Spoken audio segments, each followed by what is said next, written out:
Le sauveur de l'économie gabonaise se retrouve dans des problèmes avant même d'avoir commencé son mandat.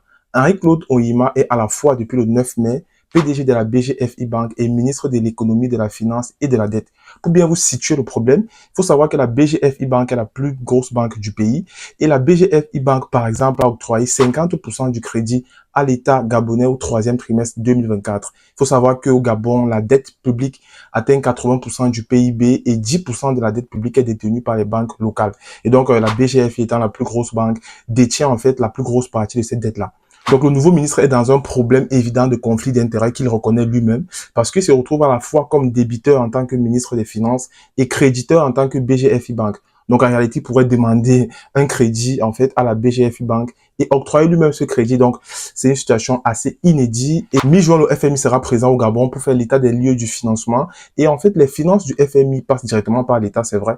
Mais en fait, les banques commerciales ont un gros rôle à jouer dans la circulation des finances. Et donc, une fois de plus, la BGFI va se retrouver certainement favorisée si Henri-Claude Oyima est toujours le PDG.